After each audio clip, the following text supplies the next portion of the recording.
안녕하세요. 12월 1일 목요일입니다. 이제 오늘부터 12월이 시작이 되었습니다. 한 달 동안 하나님의 은총이 크게 임하고 특별히 성탄절이 있지 않습니까? 예수님의 탄생과 함께 하나님이 우리에게 주시는 은혜가 있고 특별히 우리가 예수님의 재림을 사모하는 신앙을 가진 사람들로서 오늘 12월에 있는 성탄절, 물론 예수님이 2000년 전에 이 땅에 오신 날이지만 그날을 기억하면서 예수님의 재림을 사모하는 12월 한 달이 되었으면 좋겠고요. 12월 달 큐티 화면 꽃은 동백입니다.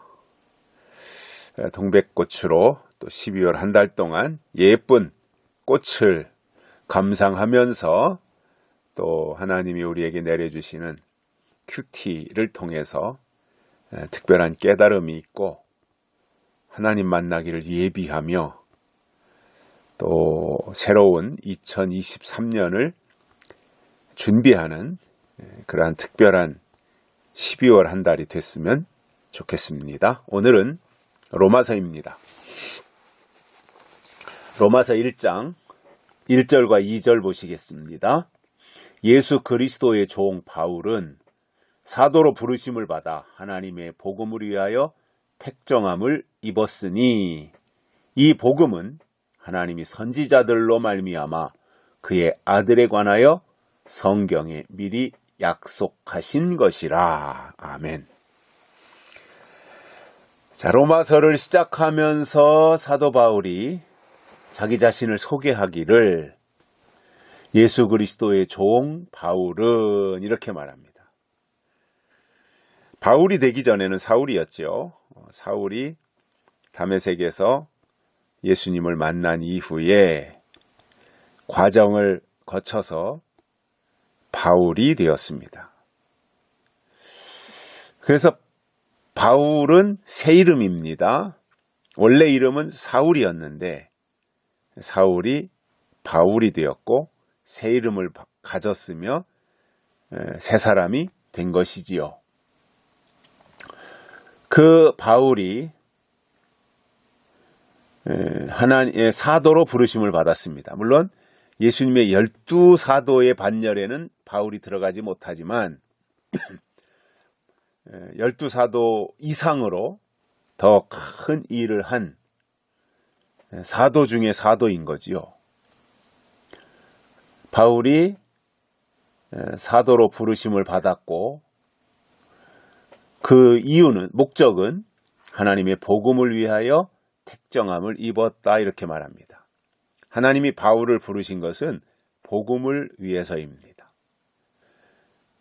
그래서 새로운 시대를 위해서 바울을 부르셨고 새로운 말씀을 증거하는 거예요. 율법으로 가득 채워져 있던 그 히브리 민족들에게 이제 복음을 증거하게 된다 그 말입니다. 그러면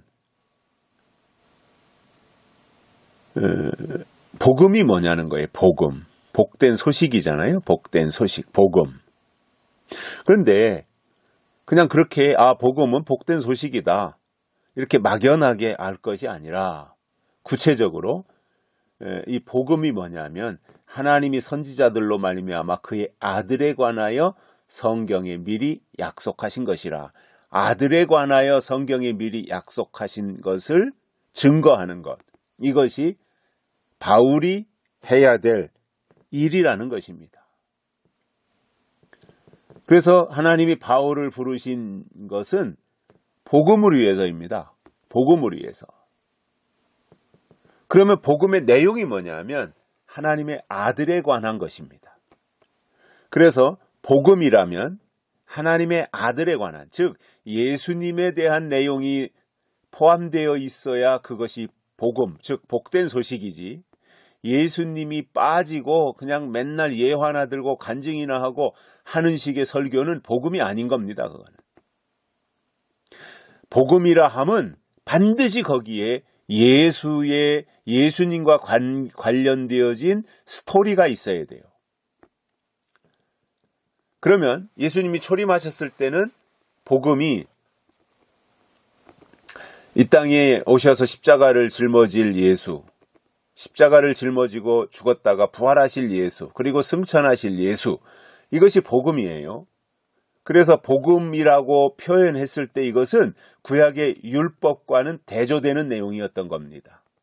율법과 달리 복음은 율법은 하나님이 이스라엘 백성들에게 이렇게 살아라고 하나님이 말씀하신 거라면, 복음은 하나님의 아들 독생자 예수님이 이 땅에 오셔서 어떻게 오셨고 어떻게 사셨고 어떻게 죽으셨고 어떻게 부활하셨고 어떻게 승천하셨는지 이것에 대해서 증거하는 것이 복음이다 말입니다. 그래서 예수님이 초림하셨을 때 복음은 예수님의 탄생부터 예수님의 승천까지 그 내용이 복음이에요. 그러다가 예수님이 다시 오실 때가 되면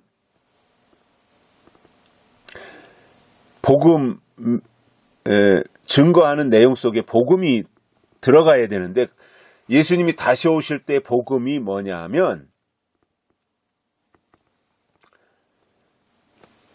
예수님이 처소를 예비하면 다시 오신다고 하신 요한복음 14장에서 말씀하신 그 예수님이 요한계시록의 예언대로 이 땅에 다시 오시는데, 그 순서를 보면, 계시록을 통해서 순서를 보면 인을 떼고 인을 치고 환란을 거쳐서 예수님이 재림하시고 그리고 심판하시고 천년왕국에 들어가는, 그리고 그 영원 세계로 이어지는, 이것이 계시록을 통해서 증거하는 것이고, 예수님이 다시 오실 때는 요한계시록이 복음이다 말입니다. 우리는 복음에 충실해야 돼요. 복음의 핵심은 예수 그리스도예요. 그러나 초림 예수만 가지고는 완전하지 않아요. 그 예수님이 완전하지 않고 하나님이 완전하다는 것이 아니라 증거하시는 내용 속에 아직 때가 안 됐기 때문에, 물론 그 자체로 구원받는 데는 아무 문제가 없지만, 그러나 다시 오시는 예수님을 맞이하는 데 있어서는 미흡한 부분들이 있다라는 거예요. 그래서 계시록을 통해서 보충이 돼야 되는 거죠. 그래서 초림과 재림이 함께 있어야 그것이 그야말로 극대화된 복음이 되는 거예요. 초림 예수님, 물론 은혜 시대에 우리가 예수 믿고 구원받는데 아무 문제가 없어요. 초림 은혜 시대의 복음이. 그러나 다시 오시는 예수님을 맞이하는 데에는 은혜 시대의 복음이 부족하다는 겁니다. 왜냐, 시대가 바뀌기 때문에 그런 거예요. 그 시대에는 그것으로 충분했지만 새로운 시대가 오기 때문에 그것으로는 부족하고, 거기에 초림 복음에 요한계시록이 포함되어질 때 그것이 온전한 하나님의 약속이 될 수 있고 복음의 말씀이 된다, 그 말입니다. 여기까지 하겠습니다. 고맙습니다.